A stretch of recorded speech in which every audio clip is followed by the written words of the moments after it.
yes, there's a difficulty, and I'm pissed off, or I'm frozen, or I'm angry, and it's your fault, or it's their fault, or it's my fault.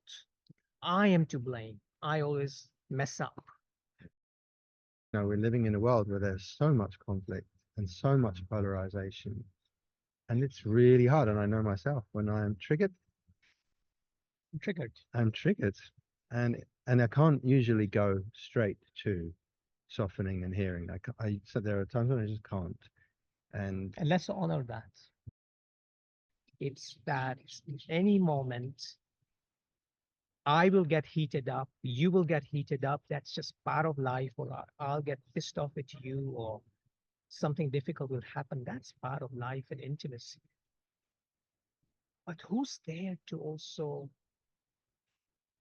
be interested in what's happening and is there to support it, to support this?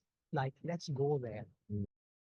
Because I, like you and others, grew up with a lot of conflict in my life, huge amount of conflict, both in my family, like you're saying, also growing up as a gay man, first in Kenya and then here.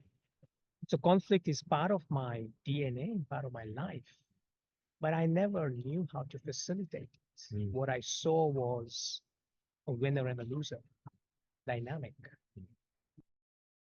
For me to turn towards might also mean I need to know a little bit about the one in me who turns away and not just be against him, mm, mm. because that doesn't work.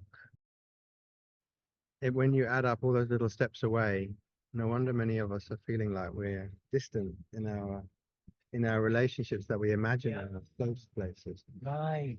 Because unless we're supporting ourselves to keep coming back, and dealing with the eruptions and the feelings and the fears, then maybe we won't. Maybe we'll just gently live our lives a mile apart. Well, safety is such a big thing Mm. as queer people.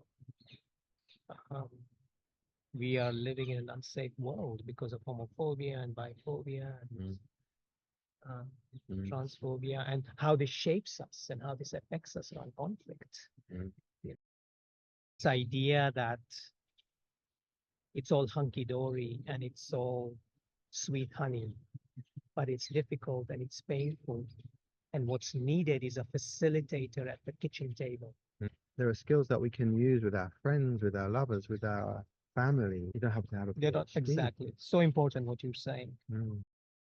Can I put myself in your shoes? Imagine what it's like where you are. Am I interested in what's underneath the surface of the eruption? Do I want to know? Do I want to know about the tender places that might be causing this eruption?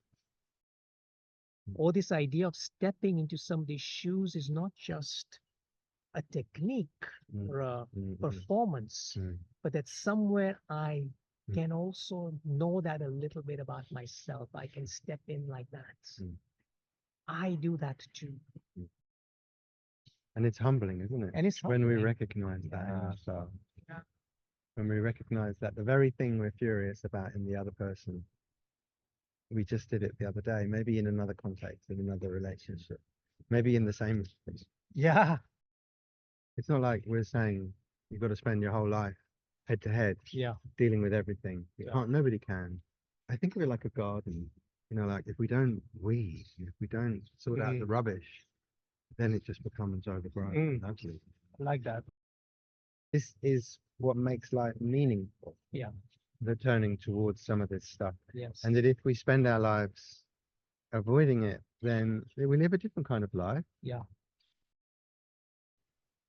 This idea that all the parts are important, including feelings, including experiences that we marginalize, including collective, how the collective shapes us as individuals and our relationships.